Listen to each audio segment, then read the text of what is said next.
अस्सलामुअलैकुम। Straight talk में खुशामदीद। आपके साथ मैं हूं आयशा बख्श। ज़िमनी इंतखाबात में मुस्लिम लीग नून ने 12 नशस्तों पर कामयाबी हासिल कर ली है। सुन्नी इत्तेहाद काउंसिल को 2, पीपल्स पार्टी 2, काफ लीग, इस्तेहकाम पाकिस्तान पार्टी और BNP को एक एक सीट मिली। बाजौड़ में तहरीक इंसाफ की शिकस्त को अपसेट करार दिया जा रहा है। नून लीग ने वजीराबाद की सूबाई सीट PTI से छीन कर अपने नाम कर ली। फरवरी के आम इंतखाबात के बाद गुज़िश्ता रोज कौमी असम्बली की 5 और सूबाई असम्बलियों की 16 नशस्तों पर इंतखाबात हुए। तहम इन ज़िमनी इंतखाबात में कोई बड़े अपसेट देखने में नहीं आए। जैसे जुलाई 2018 के आम इंतखाबात के बाद अक्टूबर 2018 के ज़िमनी इंतखाबात में हुक्मरान जमात पाकिस्तान तहरीक इंसाफ को बड़े अपसेट का सामना करना पड़ा। PTI इमरान खान की लाहौर और बन्नू की जीती हुई 2 नशस्तें हार गई। तहरीक इंसाफ को मजमूई तौर पर 3 नशस्तों का नुकसान हुआ, जबकि मुस्लिम लीग नून की 3 और MMA की 1 नशस्त बढ़ गई। NA 131 लाहौर से ख्वाजा साद रफीक और NA 35 बन्नू से MMA के जाहिद अकरम जीत गए थे। दोनों नशस्तें उस वक्त के वजीर आजम इमरान खान ने खाली की थी। इसी तरह मई 2013 के बाद उसी साल अगस्त में कौमी असम्बली की 15 और सूबाई असम्बलियों की 26 नशस्तों पर मुल्की तारीख के सबसे बड़े ज़िमनी इंतखाबात हुए थे। उन ज़िमनी इंतखाबात में बड़े अपसेट हुए। जैसे इमरान खान ने आम इंतखाबात में पेशावर और मियाँ वाली से जो नशस्तें जीती, ज़िमनी इंतखाबात में PTI को उन सीटों पर भी शिकस्त का सामना करना पड़ा। नून लीग राजनपुर में शहबाज शरीफ की जीती हुई नशस्त हार गई थी। यूँ इस एतबार से देखा जाए तो हालिया ज़िमनी इंतखाबात में कोई बड़े अपसेट देखने में नहीं आए। ज़िमनी इंतखाबात को आम इंतखाबात की तरह पूरे मुल्क की सियासी सोच का अक्कास तो करार नहीं दिया जा सकता, मगर सियासी माहौल की मॉनिटरिंग में बहरहाल ज़िमनी इंतखाबात का एक अहम किरदार होता है। यही वजह है कि PTI दौर में होने वाले अक्सर ज़िमनी इंतखाबात पर PTI मुखालिफ जमातें कामयाब हुईं, जबकि इमरान खान के खिलाफ तहरीक अदम एतमाद के बाद होने वाले अक्सर ज़िमनी इंतखाबात में PTI कामयाब होती रही। और अब हालिया ज़िमनी इंतखाबात में किसी बड़े अपसेट के ना होने से क्या ये कहा जा सकता है कि 21 अप्रैल के ज़िमनी इंतखाबात 8 फरवरी के ही आम इंतखाबात के सियासी रुझान का ही अक्कास है? इसी पर पैनल की राय जानेंगे। पैनल में हमारे साथ हैं हसन निसार, शहजाद चौधरी, ज़ैगम खान और अबसार आलम। प्रोग्राम का सवाल आप सभी से। 2013-2018 के ज़िमनी इंतखाबात बड़े सियासी अपसेट, 2024 के ज़िमनी इंतखाबात कोई बड़ा सियासी अपसेट नहीं। क्या ज़िमनी इंतखाबात के नताइज ने आम इंतखाबात पर अपनी मोहर सब्त कर दी? हसन निसार साहब, आम इंतखाबात के बाद बहुत से सवालात, बहुत से एतराज़ात और बहुत सी बातें अब तक जारी रही हैं। अब जो ज़िमनी इंतखाबात के नताइज हैं, क्या कहा जा सकता है कि कंटिन्यूटी हैं 8 फरवरी के इंतखाबात के नताइज की? किस चीज़ की कंटिन्यूटी? नशिस्तों के एतबार से। डेमोक्रेसी की या मैनिपुलेशन? जिसको जो नशिस्तों को मारें गोली। अच्छा, किस चीज़ की कंटिन्यूटी? लेकिन खैर इसको छोड़ें। आपने बताया 12 सीटें जीती हैं इन्होंने जी। नून लीग ने 12 जीती हैं। जी जी जी। अच्छा, हाँ, एक बोली है, 12वीं बरसी खटन गया ते खट के ले आया सीटां, मैं भी रज के ढीठ हाँ। अच्छा, देखो बात सुनो, ये तो it was written on the wall. मैंने अपने YouTube पे भी कहा था कि यार सूरत हाल ये है, नताइज का मैं जिम्मेदार नहीं हूँ। ठीक है, कोई सवाल था, हमारे व्यूअर्स भेजते हैं, मैं उनके जवाब देता हूँ। अच्छा, और ये जो सूरत हाल है मेरे लिए कतअन गैर मुतवक्को नहीं है। कैंपस की नहर के गदले पानी में गुज़श्ता 1.5-2 महीनों से मैं देख रहा हूँ खालिस दूध बह रहा है। हर मोटर बाइक पे रोड है। जराइम का ख़त्मा हो चुका है, वो आप जानती हैं। बेरोज़गारी धड़ाधड़ ख़त्म हो रही है। हर बच्चा माशाल्लाह स्कूल पहुंच गया है। प्रोटोकॉल की लानत, इस नजासत से लोगों की जान छूट गई है। तो लॉ एंड ऑर्डर आइडियल है, आप सब जानते हैं। नून लीग ना जीती तो क्या, सदाओं, मुकदमों, पेशियों वगैरह में मसरूफ़ और मुब्तला वेली PTI जीती। तो मैं एग्री विद यू, माशाल्लाह, मुबारक हो। नहीं, क्या ये मामला किसी जमात तक है जिस तरीके से आप कह रहे हैं, या हमारे यहाँ हर जीतने वाला कहता है कि अवाम का एतमाद है और हारने वाला कहता है कि धांधली हो गई? वो कोई भी हो यार, पता आपको भी है, पता मुझे भी है। अच्छा, टाइम तो आप भी ज़ाया कर रहे हो, आप भी मर्जी का ही जवाब देना चाहते हैं फिर? पूरे शहर को पता है। अच्छा, नहीं, वो जाने ना जाने, गुल ही ना जाने, बाग तो सारा जाने हैं। आप तो ऐसे ही यमले से बन के पूछ रहे हो जैसे पता ही कक नहीं। सच अ ब्रिलियंट एंकर, और पोज आप ऐसे कर रही हैं जैसे रोटी को चोची कहती हैं। और देखो बहरहाल बात सर, सुनो, अवाम ने तो जवाब दिया है ना कि वो कदम वही पे खड़े थे हर जहाँ। हाँ। हर बात सुनो, हर चौक में रोटियों के कुतुब मीनार खड़े हैं। तो ऐसे हालात में हर मतलब ऐलान देखो, मतलब चीफ मिनिस्टर जो है वो 600 से 800 तक का जोड़ा पहनती, मतलब और आपने और क्या, साढ़े पंजाबी जी कहते भी और तू अंब लेना है, तो बस जवाब दे दिए। चलें ठीक है। शहजाद साहब, पीटीआई ज़िमनी इंतखाबात में अक्सरियत हासिल करके आम इंतखाबात के बाद जो एक धांधली का बयानिया बना रहे हैं, क्योंकि बयानिया बनाने में एज है, खैर कोई और बात हो ना हो, मजबूत बना सकती थी। पंजाब में वजीराबाद की सीट भी गई और बाजौड़ में जो आज़ाद उम्मीदवार हैं वहाँ पे वो सीट ले गए। पीटीआई के लिए बड़ा अपसेट रहा, क्योंकि वहाँ पे खुद जमात के अंदर भी बाजौड़ वाले मामले में इख्तलाफ रहा। क्या पीटीआई का बयानिया मजीद पिट गया है, या आप समझते हैं कि जो वो बयानिया बना रहे थे, जो एक एंगल से हसन साहब बात कर रहे हैं, उस बयानिए को उनके तकवीयत मिली है? वैसे आयशा, कमाल है, आप भी बयानियों के ऊपर जाती हैं, मुझे हैरत है। बयानिया तो यहाँ पे एक पुट्टो तो एक बयानिया पड़ा हुआ है, बयानियों के ऊपर कौन जाता है? आप हकायक को क्यों नहीं देखती? हमारी अपनी आंखें कान सब फिलहाल खुले हुए हैं, बंद नहीं हुए, अल्लाह का शुक्र है। तो थोड़ा बहुत आगे पीछे हमें खुद भी कोई अंदाजा लगाना चाहिए। ठीक हो बयानियों गया। के पीछे गए तो फिर तो हम बिल्कुल पता नहीं पागल हो जाएंगे ट्रकों की बत्तों के। देखिए, पिछले 2 दिन की सबसे बड़ी जो खबर है ना, वो ये नहीं है कि पता नहीं कौन जीता और कौन सा इलेक्शन हुआ, मुझे तो पता भी नहीं कौन सा इलेक्शन हुआ। वो ये है कि ईरानी सदर पाकिस्तान आए हैं। और हैरत है कि आपने फिर 8 फरवरी के इलेक्शनों की कहानी छेड़ दी। 8 फरवरी को इलेक्शन तो हो चुके, तो अब आप कौन से इलेक्शन का सर, उस जिक्र पर कर रही तफसीली हैं? बात शायद उसका करेंगे। आप कुछ दुरुस्त कह रहे हैं कि ईरानी मामला रह गया प्रेसिडेंट होगा है, हमने जिसको बिल्कुल उसको भी डिस्कस किया था, लेकिन अभी वो कंटिन्यूटी में है। वो कंक्लूड हो जाए तो वो भी हमारे प्रोग्राम का हिस्सा है यकीनी तौर पर। लेकिन कल एक इंतखाब हुआ है ज़िमनी 21 नशस्तों पर, और 8 फरवरी के इंतखाब से हमारा सियासी माहौल आगे बढ़ नहीं रहा है। वो अब जाहिर बात है, इसीलिए मैं पूछ रही हूँ कि जो भी कह रहे थे कि मोहर सख्त नहीं हो गई कल के नताइज के बाद, ये एग्जैक्टली बिल्कुल बिल्कुल बड़ी अच्छी आपने बात की। देखिए, असल में मोहर सब्त तो 8 फरवरी को ही हो गई थी, और उसके बाद अगर कोई कसर रह गई थी तो वो पीपी 32 के ऊपर ने लगा दी। पीपी 32 आपको पता है ना, कि मूसा लाई और परवेज लाई का मुकाबला था। तो ये बदअकलों को अगर ये थोड़ी सी समझ होती तो वो कहते हैं यार परवेज लाई को यहां से जितवा दो, बाकी सब जगह ठीक है। कम से कम जो इस साथ को जैसे दिन को रात दिखाना, रात को दिन दिखाना, ये अब मूसा लाई जो पहली को नवारिद है भतीजा उसका, उसको आपने उठा के तो ये बना दिया यार, उसको परवेज लाई बेचारे को किधर से किधर आपने गर्क कर दिया। तो थोड़ा बहुत तो कोई बैलेंस रखना चाहिए था ना। तो मेरा ख्याल है मोहर लगी तो पीपी 32 से लगी। यानी मैंने तो कोई फॉलो नहीं किया ना, मैंने देखा कि कौन की वोटिंग कर रहा है, किस तरह के इलेक्शन। ये रिजल्ट ही, नतीजा ही आपके लिए काफी है, आपकी जिसे कहते हैं ना। तो ये पानी में मदानी है। आते हैं मेन चीज की तरफ। मुझे बताइए कि इस वक्त पीएमएलएन या हुकूमती पार्टियों की 2/3 मेजॉरिटी है पंजाब असेंबली के अंदर।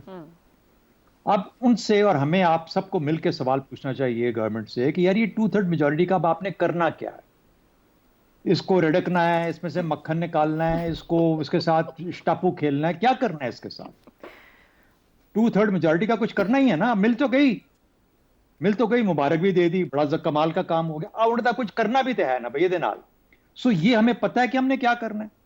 अच्छा, पहली बात, कोई टैक्स शैक्स, अच्छा कहते हैं 2/3 मेजॉरिटी वहां चाहिए जब लेजिस्लेशन करनी होती है। तो क्या हमें पता है कि हमने ये परवेज रशीद साहब को चाहिए? परवेज रशीद साहब को, ये मैं किसी और को इसकी इल्जाम नहीं देता, परवेज रशीद साहब को चाहिए और मरियम औरंगजेब साहबा को कि बैठ के सारे ये फैसला करें कि हम 2/3 मेजॉरिटी तक करिए कि what should we do with this. उसकी वजह ये है कोई टैक्सेस लगाने हैं, कोई महसूलात बढ़ानी है, कोई ये तो पता है कि 12 अरब हमारे पास आ जाएगा, 1200 अरब आ जाएगा हमारे पास एनएफसी के अंदर। अब वो 1200 अरब का ही कोई प्लान बना ले, ये कहें जी कि हमने ये हमारी प्रायोरिटीज रखी हुई हैं, इन 1200 अरब जो आएगा हमारा एनएफसी के साथ, उसके साथ हम ये काम करेंगे। कुछ चीजें हो सकेंगी, कुछ नहीं हो सकेंगी, लेकिन एक नक्शा तो उभरेगा ना पंजाब का। गुजरात जो हमारे साथ मुल्क है भारत, उसका जो था ना वजीर आला नरेंद्र मोदी, ये उस वक्त वजीर आला था जब वहां पर मनमोहन सिंह की गवर्नमेंट थी, कांग्रेस की गवर्नमेंट थी। इसने उन चंद सालों में 5 7 10 साल जितना इसको टाइम मिला, कमाल कर दिया। इंडिपेंडेंटली इसने कहा कि मैं अपने सूबे को इंडस्ट्रियल हब बनाऊंगा। उसने बड़े बड़े लोगों को इनवाइट किया, पॉलिसीज चेंज की, उनको इनवाइट इन्वेस्टमेंट के लिए बुलाया। चीन के इसने 4 दौरे किए उस दौरे के, जिसके अंदर के सुपर ट्रीटमेंट इसको दी गई, और चीनी इन्वेस्टर्स को लेके आया गुजरात में, मैं तुम लोगों को सब चीजें प्रोवाइड करूंगा, बिजली अच्छी होगी, इनपुट्स की कॉस्ट कम होगी, प्रोडक्शन मैं करने दूंगा, तुम वगैरह वगैरह। कोई ना कोई इंसेंटिव्स आप देते हैं जबकि आप अपने सूबे की शक्ल बदलना चाहते हैं। हम अपनी शक्लें तो रोज देखते ही हैं, लेकिन सूबे की शक्ल कब बदलेगी, ये देखने की बात है। और सूबे की शक्ल कैसे बदलेगी? तो 2/3 मेजॉरिटी जो मिल गई, अब वो 8 फरवरी को मिली या कल मिली, मुझे इससे कोई गर्ज नहीं है। हमें इससे गर्ज है कि उस 2/3 मेजॉरिटी का अब हम करेंगे क्या। शहजाद साहब, आपने बार बार जिक्र किया कि उस 2/3 का क्या करेंगे। मैं आपकी राय जानना चाहूंगी। पिछले 2 महीने की हुकूमत देखते हुए जिस तरह सीएम मरियम नवाज लेके चल रही है, आपको लग रहा है कि क्लैरिटी है कि उन्हें करना क्या है, या अभी आप भी ये सोच रहे हैं कि इन्होंने 2/3 के साथ करना क्या है? नहीं, मैं तो समझ रहा हूं कि पहली बात है कि मैं तो हुकूमत में नहीं हूं। मुझे ले जाए हुकूमत में, मैं अपना रास्ता आपको बता दूंगा। मैं अब फ्री एडवाइस देने के चक्कर से बाहर निकल चुका हूं। इन सबको, इतने बड़े लोग हैं, वजीर आला बने हुए हैं, इनको समझ होनी चाहिए कि इन्होंने करना क्या, आए क्यों हैं यहाँ पे, ये क्यों वजीर आला बने हैं। और यही सवाल सिंध में भी होता है, यही सवाल आपको खैबर पख्तूनख्वा में भी, किस प्लान के साथ आए हो। सबसे बड़ा फेलियर इमरान खान का ये था, वो आके बैठ गया, उसके पास प्लान ही कोई नहीं था। उसने कहा है शायद असद उमर लेके आएगा, असद उमर को भी पता नहीं था कि क्या करना है। तो कहने का मतलब ये हुआ कि तमाम के तमाम लोग जो वोटों के ऊपर तो बड़े कमाल दिखाते हैं और सीटें लेके आ जाते हैं, और फिर उसके बाद 21 हो या 12 हो या 270 हो, वो लेके आ जाते, इनको ये नहीं पता। अब इसके बाद चलो फेडरल गवर्नमेंट के अंदर तो मैं समझता हूँ कि थोड़ा बहुत हमारी असेंबलीज को अंदाजा है कि किस तरीके पे लेके चलना है। ये सूबे क्या कर रहे हैं, इतनी सारी एनएफसी अवार्ड लेके और सारा ये सब कुछ लेके और इतनी मेजॉरिटियां लेके, why don't they have a plan in place? ठीक हो गया। पता तो मुझे है कि क्या, मेरे हिसाब से अगर मैं हूं तो मैं क्या करूं, लेकिन कम से कम ये भी तो अपना दिमाग लगाएं, मेरी थोड़ी सुननी है इन्होंने। ठीक हो गया। तो ये बड़ा सवाल है, उसके ऊपर जरा फोकस कर रहे हैं के अंदर। ज़ैनब, आपको लगता है जैसे माजी के भी हवाले दिए कि ज़िमनी इंतखाब में कोई अपसेट हुआ नहीं हुआ है, या सेटअप है तमाम? ज़िमनी इंतखाबात के बाद इमरान खान का भी ट्वीट रहा कि ज़िमनी इंतखाबात को ढोंग करार दिया उन्होंने। कौमी असेंबली से हम जब बाजोड़ की सीट की बात कर रहे हैं, वो पीटीआई आराम से रख सकती थी। अभी जब पीटीआई मान ही नहीं रही ज़िमनी इंतखाब को, क्या कहा जा सकता है कि ये कंटिन्यूटी है 8 फरवरी के नताइज की, या कोई ऐसी सीटें थी जिन पर पीटीआई का तकिया था या अपसेट हो सकता था जो उन्हें मिल सकती थी? देखिए, एक तो जुमा 4 दिन हुए और आप अपसेट की उम्मीदें भी लगा रही हैं कि कोई अपसेट होगा। और दूसरी बात, आपने सवाल में एक लफ्ज डाला कि मोहर तस्दीक सख्त हो गई है। देखिए, मोहरों वाले इलेक्शन तो बहुत पीछे रह गए। अच्छा। अब तो बाल पॉइंटों वाले इलेक्शन होते हैं, फॉर्म 47 वाले इलेक्शन होते हैं, अब तो आरटीएस वाले इलेक्शन होते हैं। मोहरों वाले तो इलेक्शन ही नहीं होते। इस वक्त किसी भी अपसेट की तवक्को रखना, मेरा ख्याल है कोई अच्छा तज्जिया ना होता। अपसेट की तवक्को बहुत मुश्किल थी, लेकिन जो रिजल्ट आया है उसमें क्या मुमकिनात क्या हो सकती हैं। अगर हम देखें कि वैसा ही रिजल्ट आया और मुस्लिम लीग नवाज को बहुत अच्छा खास तौर पे रिजल्ट मिला, एक वजह तो ये हो सकती है कि इनकम्बेंसी जो होता है वो आम तौर पर बाई इलेक्शंस में हुकूमत के फेवर में जाती है। हमने 2018 से 2024 तक इन 5 सालों में देखा कि एक मुख्तलिफ तरह का एक ट्रेंड बना था जिसमें हुकूमतें इलेक्शन हार रही थी, बाई इलेक्शन। इससे पहले पाकिस्तान में इसी तरह हुआ है कि बाई इलेक्शन हुकूमतों ने जीते हैं। तो ये तो उस तरह की जो पुराना निज़ाम है उसकी कंटिन्यूटी लगती है कि बाई इलेक्शन हुकूमत ने जीता है। हुकूमत कह सकती है कि जो स्विंग वोट होता है, जो बिरादरी का वोट होता है, वो उसके साथ जाता है जो हुकूमत में होता है। उन सबको पता है अब 2 साल 4 साल 5 साल ये हुकूमत रहेगी, तो वोट इधर उधर देने का कोई फ़ायदा नहीं है। दूसरा क्या हम नतीजा निकाल सकते हैं कि पीटीआई का वोटर मायूस हो गया है पिछले इलेक्शन की वजह से, उसे लगता है कि उसका वोट ज़ाय गया, वो बाहर नहीं निकला। पीटीआई के मुखालिफ ये कह रहे हैं, कह सकते हैं कि जो वेव थी इमरान खान की शायद वो कुछ पीछे चली गई है। एक वजाहत वो भी हो सकती है जो भी हसन निसार साहब ने बताई कि मरियम बीबी इतनी शदीद मकबूल हो गई हैं, उनके 600 वाले सूट जो हैं वो इतने पॉपुलर हो गए हैं, इतने कमालात उन्होंने कर दिए हैं कि वोटर ट्रेंड में एक बड़ी शिफ्ट आ गई है। और एक आखिरी बात और भी हो सकती है, वो बात ये हो सकती है कि जो टेक्नोलॉजी अभी फरवरी के इलेक्शन में चली थी, 8 फरवरी को चली थी, वो इतनी जल्दी तो टेक्नोलॉजी कोई भी ऑब्सोलीट नहीं होती ना। इतनी देर में तो मोबाइल फ़ोन का जो मॉडल है वो भी चेंज नहीं होता, किसी चीज़ का मॉडल चेंज नहीं होता। दुनिया की कोई टेक्नोलॉजी जो है वो 2 महीने में तो चेंज नहीं होती। तो तवक्को रखनी चाहिए कि जो 8 फरवरी वाली टेक्नोलॉजी थी अभी तो चलेगी ना, अभी अगले इलेक्शन तक तो उनको उम्मीद रखनी चाहिए कि वो टेक्नोलॉजी साथ देगी। लेकिन अहम बात यह है कि इस बाई इलेक्शन ने कुछ भी नहीं बदला। हम जितनी भी पानी में मधानी डाल लें, इससे निकाल कुछ नहीं सकते। असल बात यह है कि जो इलेक्शन की साख है वो बाई इलेक्शन से बहाल नहीं हो सकती। जो इलेक्शन हुआ है उसकी कोई लेजिटिमेसी नहीं है, और उसका नतीजा एक निकला है कि इस हुकूमत की भी लेजिटिमेसी नहीं है, और पाकिस्तान में जमहूरियत पर भी सवालात हैं।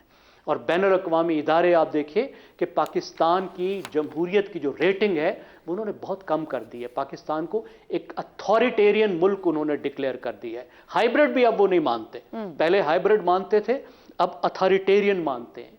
हमारे सियासी निज़ाम में एक तनाव मौजूद है, सियासी अदम इस्तेकाम मौजूद है। मेरा ख्याल इस वक्त हमें यह बहस करने की ज़रूरत है कि हम इस तरह के इलेक्शन से कैसे निकलें, जिस पर लोगों की साख नहीं है, जिसको सियासी जमातें आपस में नहीं मानती, जिसके नतीजे में जो हुकूमत बनती है वो कितनी कितनी शेकी ग्राउंड पे खड़ी होती है। अभी 2/3 की बात हुई, शहजाद साहब ने कहा कि 2/3 का क्या करना है। 2/3 का करना जो है वो तो कल नजर आ गया। आपने देखा 35 लाख दुकानदारों से टैक्स लेना था और 50 ने अपने आप को रजिस्टर किया। मेरे ख्याल उन 50 को तो बुला के उनको तो छित्तर मारने चाहिए कि तुमने अपने 35 लाख साथियों से गद्दारी की है। यह है 2/3 की ताकत। जो 2/3 के साथ ताकत बैठी है उसमें हिम्मत नहीं हुई कि वजीर आजम यह बयान देता कि मेरे प्यारे ताजरों टैक्स दो। उसमें हिम्मत नहीं हुई कि वजीर आला कहती कि पाकिस्तान बहरान का शिकार है, तुम्हारे पास सैकड़ों अरब रुपए का टैक्स तुम्हारे जिम्मे बनता है, खुदा के लिए टैक्स दो। क्या आपने पीटीवी पर कोई इश्तिहार चलता हुआ देखा सरकार की तरफ से? कोई कैंपेन आपने देखी कि 20% इकानमी आपके पास है, पाकिस्तान का हर 5वां रुपया आपके पास है और आप 1% भी टैक्स नहीं देते? आपने कोई कैंपेन देखी? तो 2/3 की तो यह ताकत है। जब उस 2/3 के पीछे कुछ ना हो, 2/3 के पीछे ऐसे इलेक्शन खड़े हो, तो फिर ऐसी हुकूमत होती है। ये किधर लेकर जाएंगे, कैसे रिफॉर्म देंगे? रिफॉर्म की तो शक्ल नजर आ गई ना। ठीक हो गया जी। तो हमें अब आगे तो साहब बड़ा वैलिड सवाल उठाया है, लेकिन जब आप रिफॉर्म्स की बात करते हैं तो वो किसी एक इलेक्शन तक महदूद नहीं। मेरी तो फिर वही नुक्ता नजर है कि जो जीत जाता है वो कहता है ये अवाम का इत्मीनान हो, वो 13 हो, 18 हो या 24 हो। जो हारता है वो धांधली करता है। निजाम और रिफॉर्म्स कोई भी नहीं इनमें से चाहता है। अब सार साहब, पीटीआई जुमे से फिर मुल्क भर में जलसा, जुलूस और रैली का ऐलान कर रही है। एक ही प्रेस कॉन्फ्रेंस में 2-3 तरह की बातें करते हैं। लीडरशिप का बहरान, कंफ्यूज क़यादत नजर आती है, एक दूसरे पे शक, कमांड एंड कंट्रोल नजर नहीं आ रहा। क्या आगे बढ़ना चाह रही है हमारी सियासत या लाहासिल मश्क को जारी रखना चाह रही है हमारी सियासत?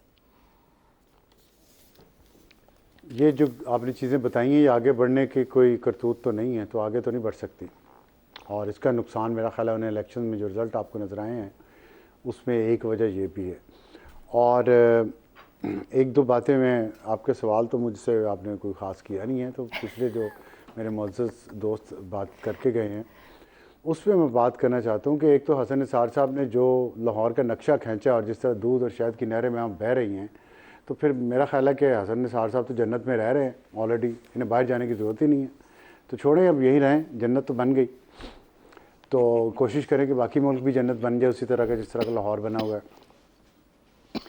और परवेज़ इलाही की शिकस्त पे मैं देखें, बात यह है कि बड़े लीडर्स भी हारते हैं। आज जैसे आपने इमरान खान का जिक्र किया, पिछले इलेक्शन में वो हार गए ज़िमनी इलेक्शन। नवाज शरीफ इस दफ़ा मानसरा से हार गए, तो और पिछली दफ़ा इमरान खान एक और भी शायद नशिस्त से हारे थे। खैर, बात यह है कि बड़े लीडर भी हारते हैं, इसमें ज़रूरी नहीं होता कि कोई साजिश ही हो। परवेज़ इलाही मैं नहीं समझता कोई इतना बड़े सियासी लीडर हैं कि वो जिस तरह की उनकी सियासत पिछले कुछ सालों में रही है वो अपने हल्के से हार नहीं सकते, और इस हल्के से वो बहुत दफ़ा हार चुके हैं पहले भी, इसीलिए वो चकवाल के हल्के से जाके इलेक्शन लड़ते थे, और क्योंकि यहाँ पे वो जीत नहीं पाए। तो मेरा ख्याल है कि इसमें शायद धांधली उस लेवल की ना हुई हो जो 8 फरवरी के जिसके इल्ज़ामात लगते हैं। इसमें फैक्टर्स सबसे बड़ा तो यही है जो आपने अभी जिक्र किया, पीटीआई के अपने अंदर मुख्तलिफ बयानात और उनके अंदर जो इस वक्त यकसुई नहीं है। देखिए, 8 फरवरी को वोटर्स में यकसुई थी, वोटर्स ने इमरान खान के लिए निकल के वोट डाला, वो बहुत क्लियर थे। अब वो किसके लिए निकल के वोट डालते? ज़िमनी इलेक्शन तो कैंडिडेट का ज़्यादा होता है, पार्टी का कम होता है, और पार्टी भी जो हुकूमत में हो ज़्यादातर वोट उसी को मिलते हैं। तो इसमें कोई ऐसा वो मेरा ख्याल है कि कोई बहुत साइंटिफिक। अफसार साहब, तो क्या ये कहा जा सकता है फिर वही बात हो गई कि बहुत सख्त हुई आम इंतखाब के नताइज के ऊपर कि अगर चाहती पीटीआई या उसका वोटर तो ज्यादा बड़ी तादाद में बाहर निकलते हैं और अपनी जिन भी सीटों को वो वापस क्लेम करना चाहते हैं उनको क्लेम कर सकते हैं? नहीं, मेरा नहीं ख्याल, मोहर कोई तस्दीक सख्त नहीं हुई। आपने बड़ा मुश्किल ही लफ्ज़ बोलती हैं एक तो वो मैं नहीं समझता कि ये कोई मोहर लगी है। और मैंने आपको बताया फ़र्क है दोनों में, पीटीआई के वोटर का फ़र्क है ना। और आज वोटर मायूस हो गया है क्या, या टर्नआउट कम होता है ज़िमनी इंतखाब में? मायूसी होती, देखिए ज़िमनी इंतखाब में एक तो वोटर 8 फरवरी से मायूस है, और 8 फरवरी के बाद जो कुछ हो रहा है और जिस तरीके से पीटीआई के अंदर इख्तलाफात बाहर आ रहे हैं, सामने आ रहे हैं, उसमें वो वोटर बाहर क्यों निकले? क्या मकसद, ऐसा अजीम मकसद नज़र आ रहा था कि उसके लिए निकलता बाहर? परवेज़ लाई का हल्का है ना, परवेज़ लाई खुद उसमें कैंपेन कर रहे हैं ना मुनस लाई कर रहा है।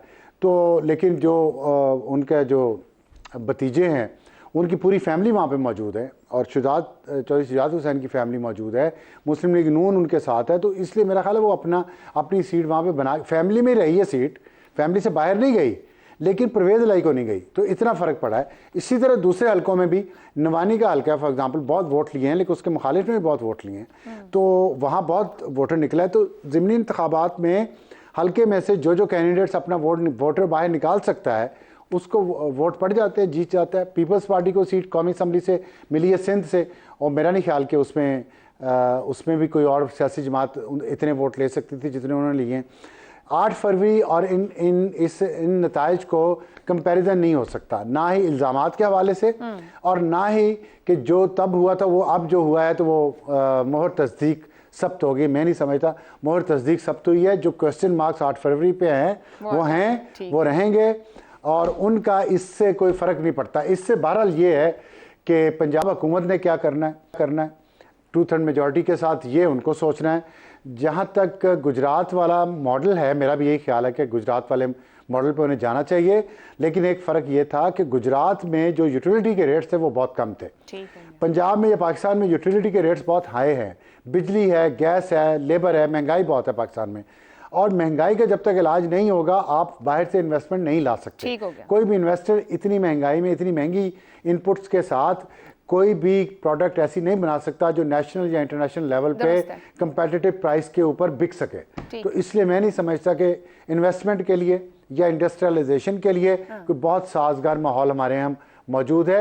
एक पॉलिटिकल स्टेबिलिटी बज़ाहिर थोड़ी सी आई हुई है, वो कब तक है इसका भी नहीं पता, लेकिन जो इकोनॉमिक स्टेबिलिटी है वो नहीं आई। और रिफॉर्म्स की जहाँ तक बात है, रिफॉर्म्स हम सब बहुत कहते रहते, कह भी रहे हैं, ये रिफॉर्म्स के लिए बुरा तरीन वक्त है पाकिस्तान में।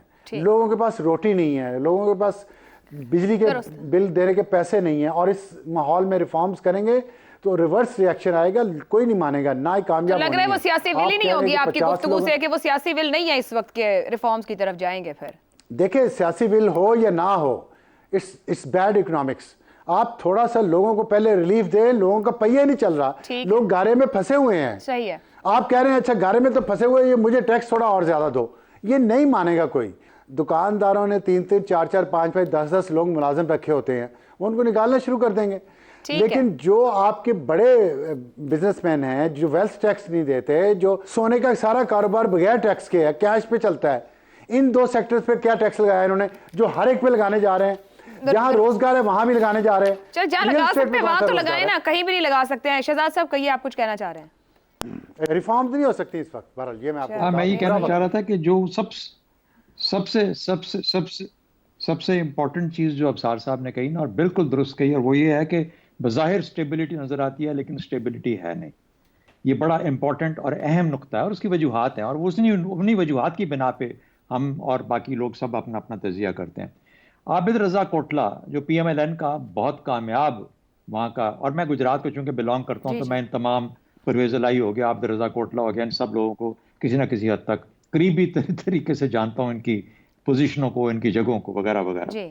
तो यूं है कि आबिद रज़ा कोटला PMLN का मैं कैंडिडेट था, उसका इंटरव्यू आया 2-3 दिन पहले की बात है, बल्कि इलेक्शन से 1-2 दिन पहले की बात है।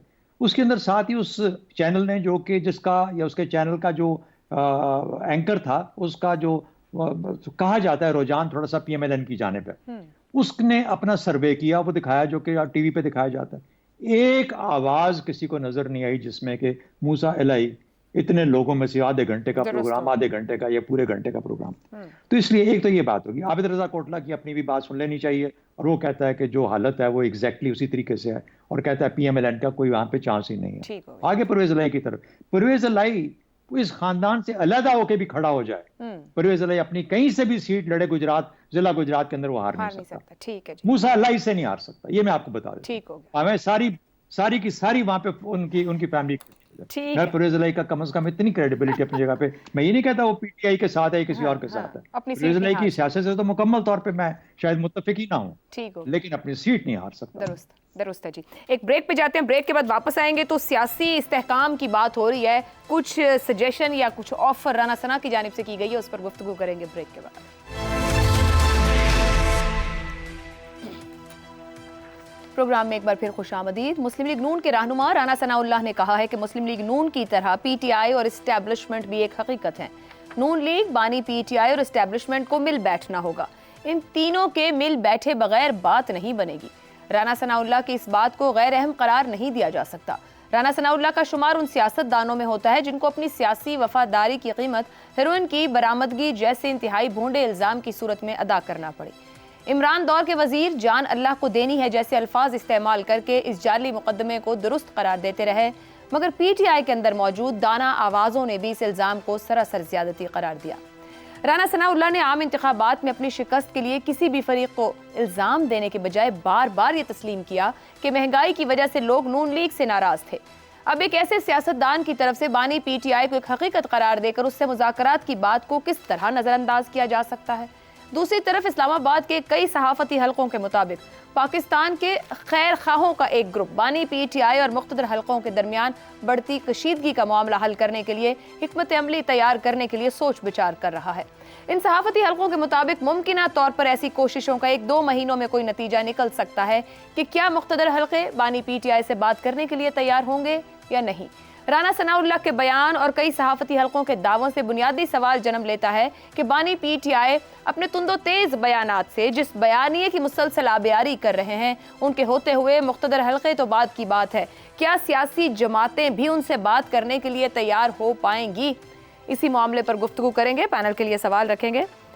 नून लीग, बानी पीटीआई और एस्टेब्लिशमेंट को मिल बैठना होगा। राना सनाउल्लाह नून लीग के बैक बेंचर किस मैंडेट के साथ तीनों को साथ बैठने के मशवरे दे रहे हैं?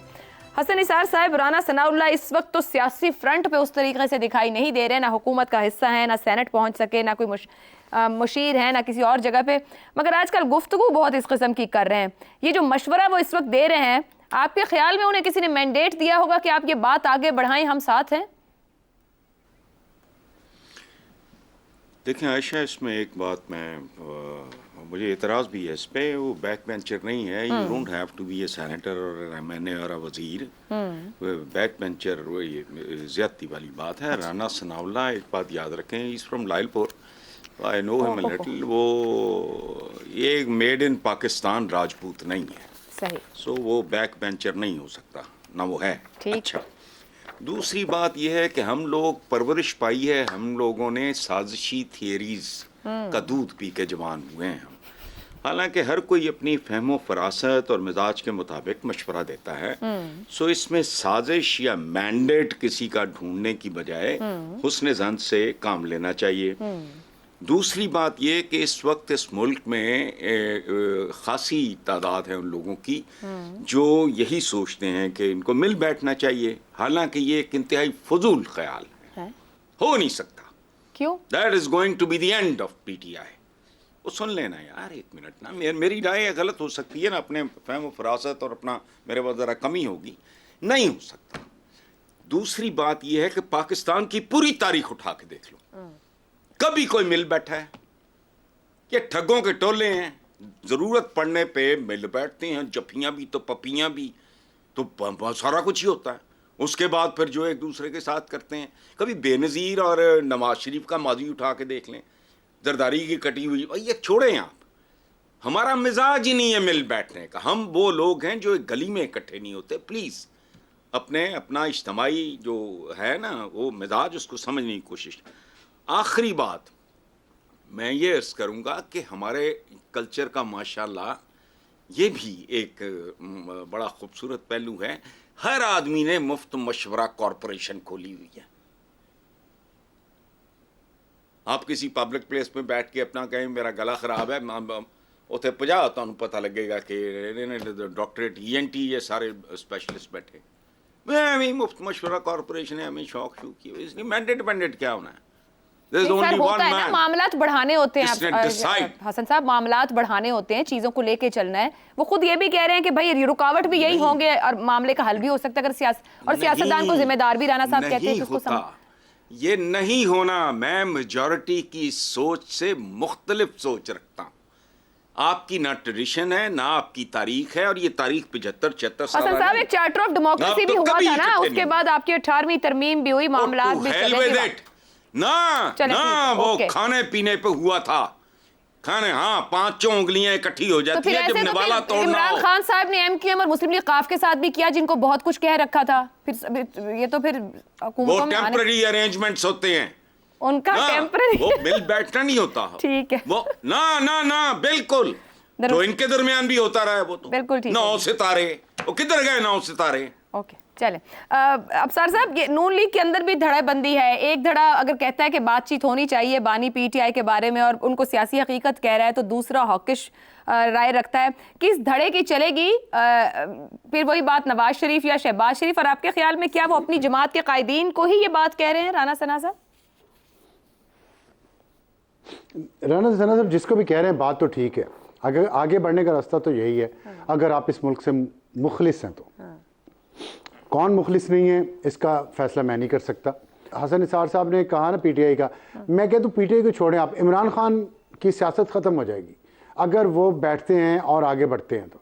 मैं आपको इसकी एक मिसाल देता हूँ हालिया तारीख से कि 1900, मैं अभी सोच रहा था ज़ियाउल हक़ का त्यारा गिरा 1988 में, 1988 से लेकर 1999 तक जब मार्शल लॉ परवेज़ मुशर्रफ ने लगाया, इस 2 मार्शल लॉ के दरमियान में जो वक्त था उसमें पाकिस्तान पीपल्स पार्टी और मुस्लिम लीग नून को लड़वाया गया, और आखिर वो लड़ते लड़ते दोनों जो है मार्शल लॉ आ गया।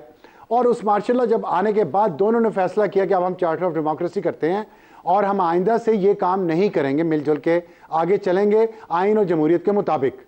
अभी भी अगर और कोई एक चार्टर ऑफ डेमोक्रेसी होता है जिसमें ये जो नई तीसरी कुव्वत लाई गई है ये भी साथ बैठ जाए, तो फिर तो मसले हमारे मुल्क के 90% तो हल हो जाएंगे।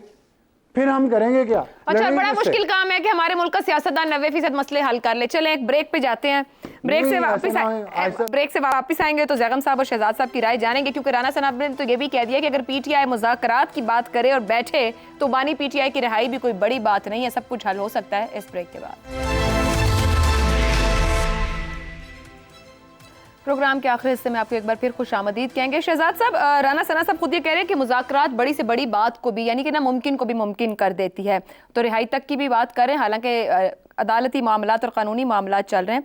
मगर इमरान खान साहब साबका ही नहीं, मौजूदा मुख्तदर हलकों के लिए भी जिस तरह की डिक्शन, टर्मिनोलॉजी या माने खेज अलकाबात इस्तेमाल कर रहे हैं, ऐसे में क्या कोई सियासी रियासती हलके उनके साथ बैठने के बारे में सोच भी सकते हैं? क्योंकि जिस इंतहा से वो बात कर रहे हैं या मुखातिब हो रहे हैं, कोई वे दे रहे हैं कि वे आउट हो सकता है? अच्छा, एक तो जो राना साहब जो कह रहे हैं, एक तो इसलिए ये कह रहे हैं क्योंकि अब वो हुकूमत का हिस्सा नहीं है, और जब आप हुकूमत का हिस्सा नहीं होते तो सच बोलना बहुत आसान हो जाता।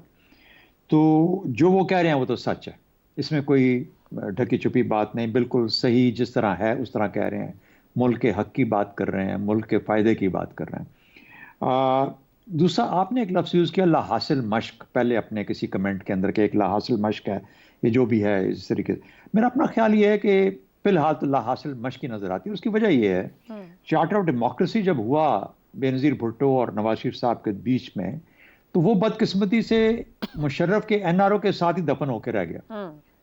तो इसलिए इनको किसी को भी अपने ऊपर एक दूसरे के पे यकीन नहीं कि इनके पास कब वो कोई ऐसा मौका आता है जहां पर कि इनको, वो अभी अफसार साहब कह रहे थे कि ये असल में इनको लड़ा दिया गया।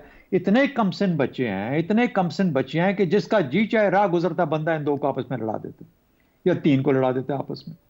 तो ये तो छोटे बच्चों की तरह ऐसे किसी को उभारा, उसको ऐसे किया और ऐसे फिर बिल्कुल लड़ना शुरू हो जाते हैं। इनको अपने बिल्कुल किसी अपने फायदे नुकसान का अंदाजा नहीं होता। लेकिन हकीकत ये होती है कि जब आपने मुज़ाकरात करने हो, जब आपने किसी के साथ कोई नेगोशिएट करना हो, तो धड़ा आपका भारी होना चाहिए। तो धड़ा आपका भारी ना हो और आपस में टूटा हुआ हो, तो जब भारी नहीं होता तो फिर आप किसी किस्म की नेगोशिएशन नहीं कर सकते। इस वजह से SIFC जो है वो आपको बता रही है कि आपने मुल्क को चलाना कैसे है, इकॉनमी कैसे चलेगी, और सूबों को अगर नहीं पता तो उनसे रब्ता कर सकते हैं या उनको अपने मामला भी SIFC को दे सकते हैं। पहली बात तो ये होगी। दूसरी बात, जिस तरीके से रूठे रुठाए जरदारी साहब या पीपल्स पार्टी और PMLN एक तरफ होते हुए भी बैठे हैं, उसी तरीके से बैठे रहेंगे। और तीसरा, अगर इन्होंने किसी अगले इलेक्शन को क्रेडिबल बनाना है, अपनी रियासत अपनी सियासत को क्रेडिबल बनाना है, जमहूरियत को किसी अच्छे रास्ते पे लेकर चलना है, तो फिर राना सना की बात माननी पड़ेगी। और माननी इस तरीके से पड़ेगी, भले मुकदमे चलते रहे, मुकदमे तो सब पे चल रहे हैं, उससे फर्क नहीं पड़ता, लेकिन कम से कम एक रास्ता मुतय्यन करना और अपने लिए सियासत को बेहतर और फाल बनाना बाहर सूरत उसी तरीके से मुमकिन है जब ये तीनों मिलकर बैठेंगे। यानी तीनों से मुराद ये कि तीनों सियासी पार्टियां ये मिलकर बैठे। दुरुस्त हो गया। ज़ैगम साहब, ये जो इस्लामाबाद के सहाफ़ती हलकों से कुछ खबरें हैं, खैर खाहों के ग्रुप की कोशिशें हैं, आपको क्या लगता है कितनी हकीकत है, कितनी अफवाहें हैं, और क्या कोई ऐसी गारंटी होगी? जब मैं शहजाद साहब से भी पूछ रही थी कि एक एज पे जाकर इमरान खान साहब खड़े हैं, वहाँ से वो अपने हिसाब से गुफ्तगू कर रहे हैं या नेम कॉलिंग कर रहे हैं, क्या वो मामलात का हल चाहते हैं, या दूसरी तरफ हुकूमत की काविश SIFC के थ्रू सिर्फ माशी तौर पर फिलहाल चीज़ें संभालना है, सियासतदानों को संभालना है, संभालें नहीं तो फिर मामलात ऐसे ही आगे बढ़ेंगे? देखिए, पहली बात तो ये है कि शहजाद साहब थोड़ी सी ज़्यादती कर रहे हैं। वो ये कि इन सियासतदानों को फ़ायदे नुकसान का पता नहीं है। देखिए, फ़ायदे नुकसान का ही तो पता है, मसला ये कि अपने फ़ायदे नुकसान का पता है, कौम के फ़ायदे नुकसान का पता नहीं है। जब अपना फ़ायदा होता है तो उस वक्त इनकलाबी बन जाते हैं, और जब अपना फ़ायदा होता है तो उस वक्त फरमा बरदार भी बन जाते हैं, उस वक्त वन पेज भी बन जाता है, उस वक्त कहते हैं हम तो हमेशा से लाड़ लेते हैं। मसला ही यही है। अब इस वक्त या किसी भी वक्त मुज़ाकरात के अलावा क्या हल होता है आगे बढ़ने का, मसाइल को हल करने का? और सियासत तो नाम ही मुज़ाकरात का है। मुज़ाकरात के दरवाजे कभी बंद होते ही नहीं है। सियासत तो आर्ट ही इसी चीज़ का है कि मुज़ाकरात के ज़रिए से आप तमाम मसाइल को हल करें। इसके अलावा तो कोई तरीका ही नहीं है। देखिए, जो सियासी जमातें हैं हमारी, आपस में उनके भी मामलात हैं और फिर इस्टेब्लिशमेंट के साथ भी मामलात हैं। इस वक्त जो हम बात कर रहे हैं वो ये नहीं कर रहे कि एक तरह का ये इस तरह के मुज़ाकरात में गुफ्तगू में जाएं जिसमें ये अपने फ़ायदों को आगे लेकर चलें या गेम को रिग करें। रिग्ड गेम नहीं चाहिए। यहां तो मसला ये है कि जो खेल के उसूल हैं उन पर ही इत्तफाक नहीं है। PTI से बिल्कुल ये नहीं कहा जा रहा कि वो वही खेल खेले जो दूसरी पार्टियां खेल रही हैं, वो उनके साथ मिल बैठे। ये जमहूरियत का असूल ही नहीं है। जमहूरियत खेल ही ऐसी है जो एडवर्सेरियल है, जिसमें अपोजिशन ने मुखालफत करनी है, लेकिन वो मुखालफत खेल के ज़ाब्तों के अंदर करनी है ना। वो गैर जमहूरी क़ुव्वतों के साथ मिलकर तो नहीं करनी ना, या अपने सियासी मुखालिफ को गद्दार और मुल्क दुश्मन तो डिक्लेयर नहीं करना ना। तो यहाँ पे तो मसला हमारा ये है कि 1947 से आज तक हमने खेल के या हमारी अशराफिया ने आपस में खेल के ज़ाब्ते ही तय नहीं किए, और इसलिए तय नहीं किए कि उनको ये लगता है कि ज़ाब्ते तय हो गए तो फिर उनका फ़ायदा नहीं, उनका नुकसान है। इस्टेब्लिशमेंट भी ये समझती है कि जब सियासी जमातें आपस में खेल के ज़ाब्ते तय करें, जैसे अफसार साहब ने कहा, तो वो उसमें खिलवाड़ डालते हैं। उनको लगता है ये इनके ज़ाब्ते तय नहीं होने चाहिए, लेकिन सियासतदान आपस में भी ज़ाब्ते तय नहीं करते। जब तय हो जाते हैं, जिस तरह 2006 में चार्टर ऑफ डेमोक्रेसी बन गया था, तो इमरान खान को अपनी जगह बनाने के लिए इस चीज़ की ज़रूरत थी कि वो इस खेल के असूल को तोड़ें। उन्होंने इस खेल के असूल को तोड़ दिया। मेरे ख्याल में इसके अलावा पाकिस्तान का कोई हल ही नहीं है कि पाकिस्तान की सबसे पहले तो पूरी पाकिस्तान की जो ताकत की अशराफिया है, जो पावर एलीट है, वो आपस में बैठकर अब जवाबित को तय करें, वरना मुल्क को बहुत नुकसान पहुंच रहा है। ठीक हो गया। और सबसे पहले सबसे ज्यादा सियासी जमातों को ये करने का काम है। और हमें ये नजर आता है कि इस वक्त मुस्लिम लीग नवाज जो है वो भी ये चाहती है कि PTI का इमरान खान का रगड़ा लगता रहे, ये काम खत्म ना हो। इमरान खान भी डटे हुए हैं, वो कहते हैं कि नहीं, मैंने बातचीत नहीं करनी, मैंने इनकलाब बर्पा कर देना है। और इस्टेब्लिशमेंट भी अपनी नाराजगी खत्म करने को तैयार नहीं है, वो भी बात करने को तैयार नहीं है। ये आगे जाने का रास्ता नहीं है, आगे जाने का रास्ता नहीं है। मगर अफसार साहब, जैसे अभी कहा कि ज़ाब्ते मामलात और मुज़ाकरात के जरिए हल निकाल देते हैं और सियासी जमातों की तरजीह यही होनी चाहिए कि ज़ाब्ते तय कर लें। अब राना साहब तो ये बात कह रहे हैं, तो इसका मतलब है कहीं ना कहीं नून लीग के अंदर भी यही बात है कि सबको पार्ट ऑफ गेम होना चाहिए। क्या पीटीआई अंडरस्टैंड करेगी कि पार्ट ऑफ गेम होना चाहिए उन्हें पॉलिटिकली? देखिए, पीटीआई मुश्किल लगता है कि वो अंडरस्टैंड करे कि उसको पार्ट ऑफ द गेम होना चाहिए या नहीं होना चाहिए, और ख़ास तौर पे पीटीआई के जो हैंडल करने वाले हैं, क्या वो भी ये चाहते हैं कि पीटीआई इस गेम का हिस्सा बने?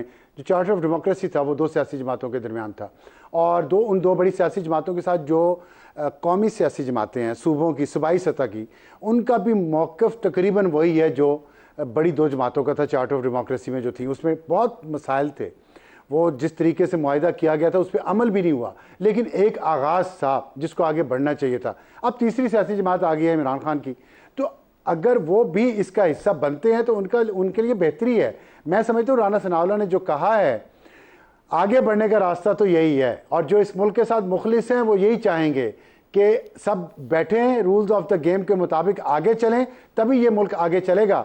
लेकिन इसमें हो सकता है कि किसी एक फरीक या दो फरीक की सियासत को नुकसान पहुंचे, अपनी सियासत को।